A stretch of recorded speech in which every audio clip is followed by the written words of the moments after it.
Hello, everybody, and welcome to the latest edition of the Royal Blue Podcast. I'm your host, not your hope. I might be your hope, maybe not.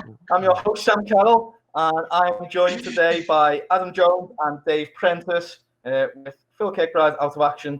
It is the three of us today, all safely on lockdown, and we all hope you are well at home and not climbing the walls too much. I think someone said today it's week 9. How are we finding it, chaps? Boring. I'll say that much. Yeah, it's frustrating, isn't it? There's only so much nostalgia football you can watch before you start to get bored of even that. And I've been watching everything. 74, 75 season reruns, 1985 Cup final I watched the other day, even though I know how it ends. It's frustrating. The sooner we can get back to something resembling normality, the better. It's when you start watching your 2003-04 season review back that you know you're going to be bored. I'll never do that. I'll never go down that road. Well, we will start today. It is a milestone day, an anniversary. Preno on this day in 1985, Everton were the champions of Europe. We were ruling Europe, something that, unfortunately for me and Adam, we've never had the chance to see the Blues do. So talk me through that day, that game, and just what it was like to support Everton kind of at that time. Oh, wow. It's funny enough, I got a text message this morning from a mate who just started by saying, "So how was your morning 35 years ago today?" And obviously that's what he was referring to. Now, I have to hold my hand up here and admit I didn't go to Rotterdam. To my eternal regret, to my eternal shame. I was a young 20-something. Money was a bit tighter than it is now. And I probably could have got the money for it somehow, but I didn't. And back then, you thought that it was never going to end. Everton had been so good for, sort of 18 months, 2 years. You just saw like this endless horizon of Everton competing in Europe year after year. And you thought, well, don't worry, there's always the European Cup campaign next year. That's one to look at, little realising, so what was going to happen. So, bizarrely, I'd been to Holland only about 2 or 3 months previously. We went to Amsterdam on a lads trip. The weekend that we played Villa, we drew 1-1. I think it was snowing as well while we were in there. But bizarrely, we played Sittard a couple of days later. But we came back before the Sittard game. Like I said, early 20s, so organisation wasn't a strong point back then. But the day itself is obviously I watched it at home on television with all the lads around, and so we had like a proper party, and like just certain things like just jump out at you. One was that we always knew we were going to win the game. We were just so much better than Rapid Vienna that day. They had one player, Hans Krankel, who had actually torn up the World Cup in 1978. But this is like 1985, 7 years later. So even he was like a bit of a shadow of his former self, but still dangerous, as he showed when he scored the goal. But we just absolutely dominated them from start to finish. Had a goal disallowed in the first half that shouldn't have been disallowed. Mountfield was given offside when he headed the ball back for Andy Gray. Television later proved that he was onside. It doesn't matter. We just went ahead, steamrolled them second half. And I remember there was one Liverpool fan in the front room watching it with us, a mate of mine, Frank Dixon, who jumped up and started celebrating when Hans Krankel pulled the goal back. He got battered. As you can imagine. And literally minutes later, Kevin Sheedy scored the third. But I always remember Brian Clough's commentary. Brian Clough was so complimentary about Everton, so that day, and basically raved about us. And certain things you've forgotten about. I mean, watching the Howard's Way film recently, and that was at like 24, 25 passing movement towards the end of the game that ended with Trevor Stevens spinning on the edge of the box and pinging a shot that was saved. That didn't even register. It was such a great move. And okay, so Vienna were a beaten side by them. But it was just an absolutely dominant performance by a team on top of its game that knew how good they were and just knew they were going to win. And it just seemed like the horizons were endless, that Everton were going to dominate for years and years and years. And all right, we did domestically, so we could have done a double the following season. We didn't. We won the league the year after that. But Europe was snatched away from us. We didn't really expect that to happen, and it did. So tinged with a little bit of regret, really, a little bit of poignancy.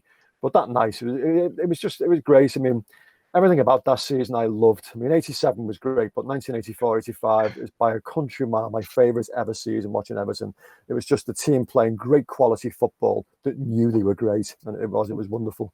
And you've touched on a little bit there, but Graham Sharp said this morning, perhaps our achievements don't get the credit we deserve because football is about the now, but that side people these days talk about the high press, the intensity. We were doing that 35 years ago, and we could play too. He kind of touches on, do you feel the same? Does that side not get enough credit for what they kind of could have went on to achieve and what a good team they just were? Yeah, 100%. And there are reasons why it doesn't get the credit it deserves. And they're all off the pitch reasons. Football was in quite a bad way, certainly in the mid-80s. Hooliganism was an issue, as we saw at Heysel. But don't forget, the Bradford fire disaster only took place like a couple of days previously as well. And so, the focus on football was negative, really. People were looking at the problems that football had, infrastructure of the sport, rather than celebrating the achievements, so on the pitch. Because Everton won the league with 90 points that season, and that's having lost the last 2 games of the season when a lot of the team had actually gone on tour with England, because it ended really late that season. I think Everton were playing right at the end of May. It was like May the 29th, May the 30th even. So we won the league, won the Cup Winners' Cup, so lost the FA Cup final and still had league games to play. So like a load of players went away on an England tour to America, I think it was, which was before the 1986 World Cup.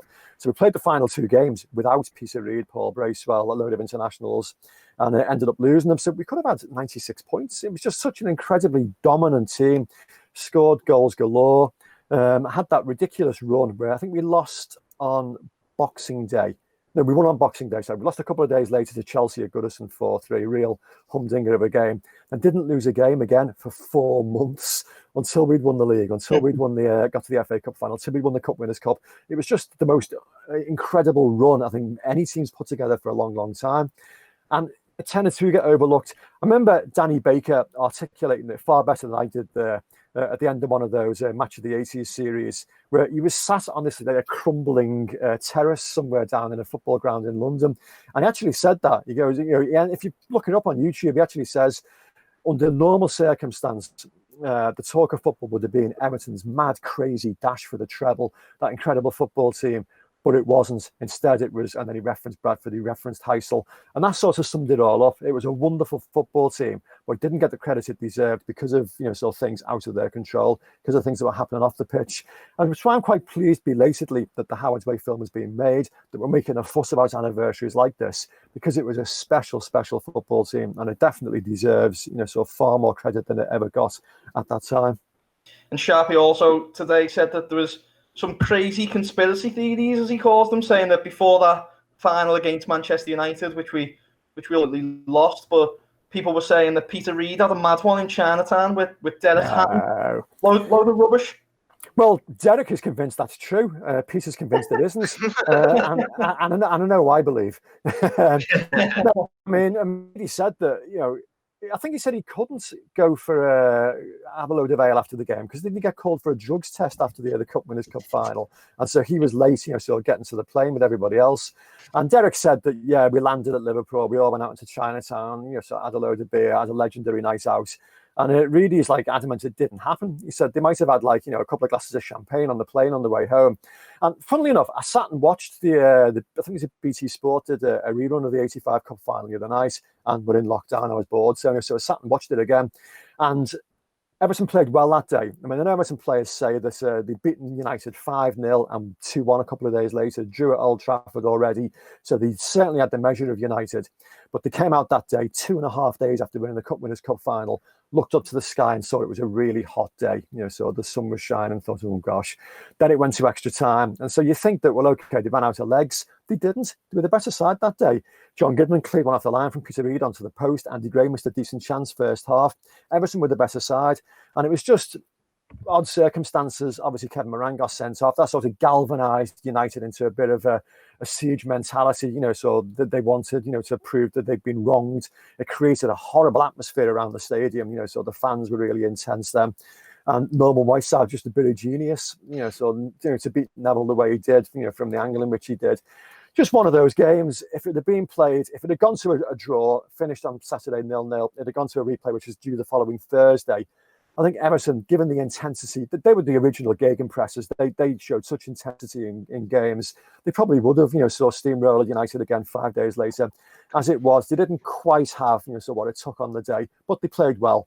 So I don't think it was a conspiracy as such. I think it was just one of those days. I don't think Everton's acted unprofessionally after the Cup Winners' Cup final.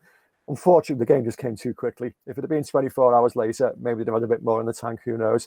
But it doesn't matter because Everton still won a double last season and still achieved great things. Yeah, I accept that if they'd have won a league and cup double a year before Liverpool, it might have made a difference and maybe they would have been recognised as the great sad that they were. In the grand scheme of things, it doesn't really matter. So we still won a double that year. And obviously, Adam, the Howard's Way film, which documents this team, all the proceeds that go into Everton's kind of new mental health facility, the People's Place. It has been pleasing for you to see, a lot of the first team players getting behind that. I think it's Andre Gomez even today saying he was prepared to watch it. It seems a really nice kind of initiative from the first team. Well, yeah, it's great to see. And I think it was it Wayne Rooney yesterday was sharing that he was going to watch it as well. So it's good to see, players past and present all getting involved in. I've seen the film. I think it's absolutely fantastic film from somebody who wasn't alive at the time. It's really interesting for us to go back and watch that and watch, as Preno says, a team who just believed that they weren't going to lose any game would just go into every game thinking, yeah, we're going to win this. Like, I remember when I was first going to watch Everton games, my dad was always used to say this to me, like when I was watching the side in the 80s, they just never believed that they were going to lose. And it's really interesting to hear that from the players themselves. So, getting all the current first teamers involved, maybe it might generate some sort of similar attitude amongst them. Like, we can only hope. And to stick with you then, Adam, I know it was discussed a little bit in the podcast earlier this week, which hopefully everyone's listened to. But since then, Oliver Dowden, the Secretary of State for Digital Culture, Media and Sport, released a statement to switch to kind of Premier League action, which says that the government has opened the door for competitive football to return safely in June. With everything that's happened this week and since the last podcast, do you now think we're starting? Obviously the Bundesliga begins again this weekend. Do you now think we're starting to edge closer to a return to football? Is that something you think is viable behind closed doors? I'd assume next month. Whether I think it's viable or not is, something that we talked about on the last podcast, and I think I made myself quite clear then that I just think I think it's far too soon to be able to bring football back in this country. I think that the situation in the Bundesliga and the situation here is so completely different. Germany are so much further down their respective curve than us. It just doesn't feel like the right time to be bringing back the Premier League at this point. But with the statements from Oliver Dowden yesterday, he said there was a positive meeting between the government and the EFL and the Premier League. The EFL meeting, of course, again today over Leagues 1 and 2. But it does just feel like the ball is rolling. And while I think that June might still be a bit ambitious, considering where we currently are, I still think football probably will come back this season at some point. It's just really, you just can't tell what's going to happen in the future. Like we can't sit here and put a current date on it. The players still need to agree a way that they can come back into training, whether that be in like little groups of 2, 3, 4 or whatever. They need to get back onto, Everton need to get back into Finch Farm before they can really get back on the pitch. So yeah, there's still so many obstacles that we've got to try and dodge, and we've got to try and get through until like football can come back. So I still personally think June is pretty ambitious to be bringing football back, but as I say, it does seem like the ball is rolling now. And obviously, Preno, you've for all the years you've been watching football, you've never experienced anything like this. And as Adam's touched upon there, even when the players go back to training, that's only the first part, isn't it? How difficult do you think it's going to be for them to get up to speed in what's probably only going to be a turnaround of a couple of weeks? It's going to be strange. I mean, we don't know what's going to happen. I mean, I'm on the fence a little bit with this one. I mean, I read quite a persuasive argument from Matthew Syed in the Times yesterday, where he talked about is the possibility of people losing their lives a risk worth taking to bring football back, and then argued, yes, I think it is. And his argument was that, other industries are trying to get back to work, the construction industry, so manufacturing industries. We've got to try and approach some degree of normality as quickly as possible. And obviously, so football can, so lift the spirit of the nation, even if it is behind closed doors. The counter to that, of course, is whether you think that football is as essential as construction or, so manufacturing. Clearly it isn't. But, is the spirit of the nation being lifted something that we feel, so footballers should be morally obliged to, to do? I don't know. It's a very, very tough one. I mean, mid-June when they're talking about, it's still a month away yet, so hopefully the curve will be well and truly flattened by then and heading in the downward direction. We don't know. If these changes the government are introducing very, very fractionally now see a rise in coronavirus cases, well, you can forget it, so it's not going to happen at all. So we have to wait and see. If they do come back in mid-June, it's going to be strange because, the circumstances in which players can train are going to be very artificial. They're going to be told to try and, keep as much as possible between themselves. They're going to be tested regularly. Can they be 100% match fit and intense enough to play the quality of football they were playing before lockdown? Probably not. And in the games themselves, what are they going to be like? So will players be able to concentrate and focus as much as they would do normally without that backdrop of a crowd, around them? Are they going to be like glorified training sessions? We don't know. Personally, I think we've got to try. I think, we've got to monitor what happens in the Bundesliga this weekend. If that goes off, so according to plan. And the measures they've taken are quite ridiculous, to be honest. I mean, substitutes will be sitting, so 2 and 3 meters apart. Team buses, they're having 3 team coaches for every team. So the players can sit, so 3 and 4 rows apart from each other. I mean, they are extreme levels of social distancing they're taking. But then when they're playing, you can't keep social distancing from players, so when you're playing football against them, much as some of our defenders might have done at set pieces this season, so you can't do that. So it's a very, very strange, sort of situation we find ourselves in. And like you say, something I've never lived through previously. It's completely bizarre, completely strange. And we've just got to take baby steps, bit by bit, and just see how it goes. Keep an eye on the Bundesliga, see how that goes this weekend. Get the players back in training as best we can. So see what their fitness levels are like, and then maybe think about, so trying to make a tentative return sometime in the middle of the summer. Is it odd, Adam? Obviously, that Chelsea game, which somehow was the last time we've all seen Everton turn out, was our last game, and I think this weekend would have been the last game of the season. We would have Bournemouth coming to Goodison Park. It's difficult, isn't it, almost to think that if football does return and they do see out the season, Everton have still got to play a Merseyside derby and catch up with all these games. Is it difficult in terms of, thinking about? Is it hard to even think about any of these matches? Do we still just have to put everything on the back burner until we know, and the government and the Premier League and health officials have agreed that it can come back? I don't know. I think if you were part of the Everton team, then you'd probably want to be preparing for these matches as early as possible. So I've got no doubt in my mind that there will be some sort of preparations going into the potential of playing Liverpool soon. It could be within a month's time, within 2 months' time.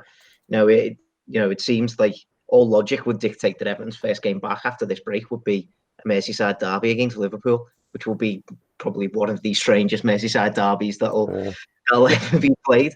And it is just going to be so interesting to see how football comes back, because this has been 2 months now that football has been suspended for, probably over 2 months since the last time ever played. Of course, that's essentially a whole summer off. That's probably over a whole summer off, and you'll be coming back into this without any sort of pre-season training. And we've seen how badly a poor pre-season can affect a team's start to a season. So having no pre-season at all, it just boggles the mind, really. I have no idea how teams are going to react to this. And then, as you say, Everton in particular, in terms of their fixtures, we've got Liverpool still to come, Leicester, Tottenham, Wolves, Sheffield United. These aren't exactly easy games to have to play from now until the end of the season as well. So, I think, going back to your question, I'd have to say that there must be some preparation going into these games. You've got to play as if they are going to be played until we are told definitively that it's not. Yeah, that fixture list worried me when I saw it the other day, because you look at Everton's position and, sort of safely ensconced in mid-table. I think we're only, 9 points clear of, sort of the bottom 3.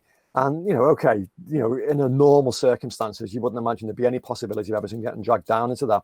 But these aren't normal circumstances. Maybe it's just a bit of Evertonian fatalism, sort of work here. You don't know. But, a Merseyside derby without the backing of the home fans behind us, which has made such a difference at Goodison in the last few years.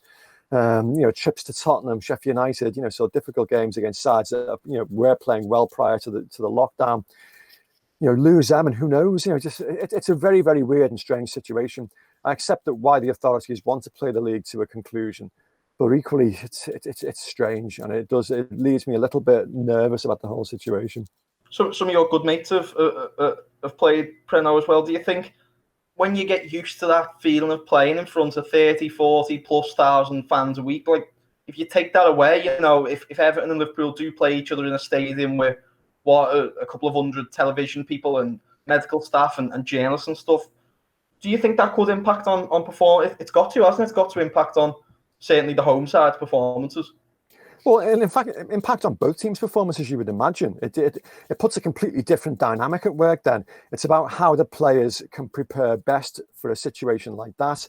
And, you look at the levels that, so Jurgen Klopp's gone to across the park to try and get, so every infinitesimal, can't even say the word, so every fractional, percentage point of performance out of his team, to the point whereby he even employed a throw-in coach. You would imagine that they would take every single step imaginable to ensure that so their players are as well prepared to perform in that arena as they can be. And so Everton have to be as professional themselves, and we have to be as switched on and as prepared as possible. You can't leave anything to the professional footballers. You can't leave anything, you've got to basically be absolutely ready to play whatever the circumstances are. And it's strange. Yeah, you are going to feel maybe not quite as switched on as you would be normally. You'd be preparing for a training session rather than a match. There'd be a few butterflies, obviously, because it's a football match and you'd be seeing the opposition there against you. But you won't have the same dynamics at play. And so, there will be an edge, taken off. And how that will affect teams, I don't know. Maybe it'll take an edge off Liverpool. So their famous pressing game might be affected by the fact that they haven't got the crowd behind them. We just don't know. It's a complete quandary. It's an arena which we've never really witnessed before. And lots of strange results could happen as a result. Adam, moving on a little bit then, we've been running a series on young players this week, and I thought you picked up on a couple of interesting young lads, and the first one, when we do get back to football and get back to next season, obviously with the under-23 season now cancelled, Dennis Adeniran, Everton paid a relatively decent fee to sign him from Fulham as a young man. You've watched him quite a few times this season and pointed out about how we signed him as a striker, then he was a centre mid, now he's impressing on the wing. What do you think has to come next for him with 12 months left on his contract? What would you hope that the plan from Marcel Brands would be? You'd have to think that the plan has to be to get him first team football at some point. I think I've noticed a lot of times when I've been watching the under-23s this year that Adeniran just seems to be that extra yard quicker than everyone else in terms of, with the ball at his feet, with, his physical speed and with his speed of thought as well. And, that has come with, alongside him training with the first team quite a few times this year. So you can see that that's having quite the effect on him. And then you see Everton playing against first team sides, like Burton Albion earlier this year, the 23s. And Adeniran, completely held his own in that game. I think he was one of the best players on the pitch that night. So I'd have to say getting him first team football has to be the priority. Now, whether that's going to be on loan or whether, they can find a way to push him forward into the Everton first team, it seems like a loan's going to be the more likely of those two scenarios. But he's one of a number of under-23s that we've seen over the last couple of years that have, done fantastically well for Unsworth's side. Adeniran in particular, he was so good at centre mid. He moved out onto the wing when the likes of Broadhead and Bowler went out on loan themselves, and Unzi found himself a little bit short in that area. And his attitude has just been absolutely fantastic. His performances have been great. And I feel like he's just that little bit better than under-23s football now. I think now is the time. Get him some first team football and see how well he can progress. And, if he gets the right loan move behind him, then who knows how good he could be. He is looking like a really, really good prospect at the minute to me. It's an interesting avenue going to be this summer as well. We've John Joe Kenny, really successful spell. Schalke, Fraser Hornby had mixed fortunes at Kortrijk, but there was interest in Benny Benning from, I think it was Norway. Ryan Astley, some interest as well from Belgium, and I think even Greta Staunton, that one of Marcel Brands' chief scouts, admitted, now that Everton have these tools such as Y Scout, European loans could be much more prevalent, especially with Marcel Brands' contact. Could that be an exciting avenue again? Everton have exploited it pretty well with John Joe Kenny this season. Do you think we might see more lads going out to leagues in Europe, which previously we haven't really seen at Everton? Well, absolutely. I think it definitely does create an exciting new avenue, and we're seeing completely the benefits with John Joe Kenny. I think as long as you find the right loan club, then that is the best avenue for our young players. Whether that be in the lower leagues of England, or whether that be in a set league abroad.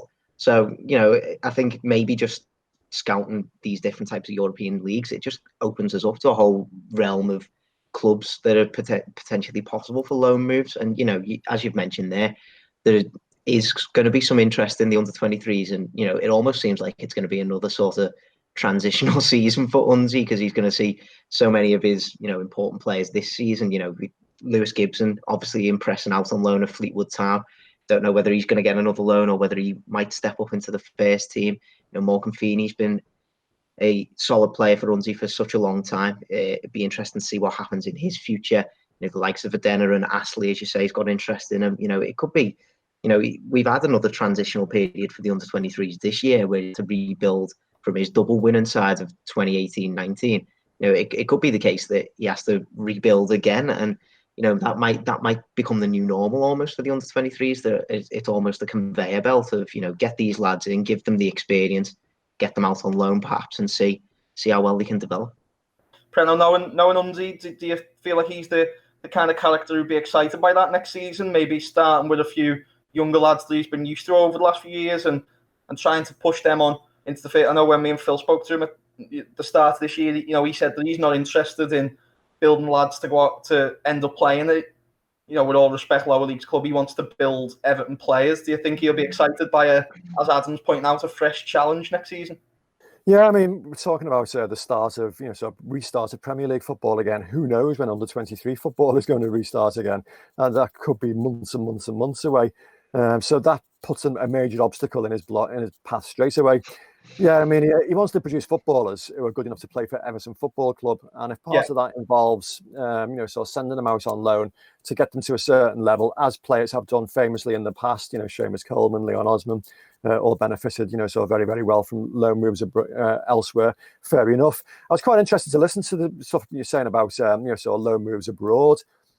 And, how that could become a really, impressive option nowadays. I mean, in the past, there was always this massive difference between Premier League football and football on the continent. And it is still different. The games are still, a bit more intense, a bit more hurly-burly. But the differences have blurred, not quite as stark as it was, maybe 10, 20 years ago. So the opportunity for players to go abroad, perform well, as John Joe Kenny has done at Schalke, and then come back into the Premier League, are growing all the time. And so, that's a really, intriguing one, that, so that could be something we see more and more of in the future. I mean, this weekend, I'm actually looking forward to sitting down and watching the Revier Derby, the Ruhr Derby, because Jadon Sancho, of course, is going to be up against him in that game, so that'll be like a real test. So it could be good. But this is a match that's normally played in front of, I think Borussia's home gates get 80,000 fans. Yeah. There's going to be nobody in there. So it's going to be like quite a surreal atmosphere. And it'll give us like a little, sort of sneak preview of maybe what, the Premier League could look like when that returns. I just hope it all passes by, sort of problem-free, so and they do get the game, sort of played to a conclusion with no issues, so no injuries, so that would require, some medical treatment that, could, prompt criticism. So, so fingers crossed it all goes off and that John Joe Kenny has an absolute stormer. That's a good from there. Adam, you've had a soft spot for Borussia Dortmund even before all this. Will you have your Dortmund top on Saturday, supporting them staunchly? Yeah, I've got a bit of stick for that yesterday because obviously Everton fans have quite the affinity to Schalke, being the Royal Blues, and the relationship between Dortmund and Schalke. And Schalke seem to be the one that are closer to Everton. But I fell in love with the kind of football Borussia Dortmund played when they got to that Champions League final and they played against Bayern Munich and obviously lost. But like their road to that final just made me fall in love with them for all like the footballing reasons. And then, but much later on, I realised that they sing "You'll Never Walk Alone" and stuff like that. But it was a bit too late for me to renounce at that point. So yeah, I'll be supporting Dortmund this weekend. And obviously, we usually finish a Friday podcast with a scorecast for Everton Bournemouth. It would have been this weekend, but we can't do that, obviously. So a little bit of fun. I don't think I explained this too well before pod, so bear with me on it. But we are talking this week on social media. Richarlison messaged Romelu Lukaku saying, come back to Everton, and they could have been teammates. So what two players, lads, or it might even be more, from Everton teams in the past that never got the chance to play together, would you have loved to see turning out in the same Everton team? But the one little factor to it is you've got to have seen these players play personally at Goodison Park or wherever you've seen them play. Preno, I'll start with you. Well, thanks for that. I was just going to throw in the obvious one. It'd be Dixie Dean and Dave Thomas. But despite my, sort of elderly status on the sports desk, I certainly didn't see Dixie play in his prime. So, Dave Thomas was just such a great winger. Sort of for traditional centre forwards. Obviously, Bob Latchford had his most successful seasons playing with him on the wing. So, possibly Sharpie, sort of alongside Davy Thomas. Although having said that, Sharpie got delivery anyway from Kevin Sheedy and Trevor Stevens, so he didn't really suffer in that respect. Go to Adam, and I'll come back to me. Go to Adam. I'll think long and hard about this properly. Thankfully, I've had mine in my head. Obviously, my years supporting Everton is a lot less than Preno's, so it kind of limits my options a little bit. But I'd have loved to see Arteta and Lukaku playing together. Personally, I thought, especially when Arteta was playing on the wing in his first few years at Everton, I just fell in love with the way he played football. Some of his deliveries were absolutely incredible, and his creativity that he brought to the team was so different. And just to be able to have, imagine if we had Romelu Lukaku on the end. Imagine if David Moyes had Romelu Lukaku up front. In his prime, it could have been so different.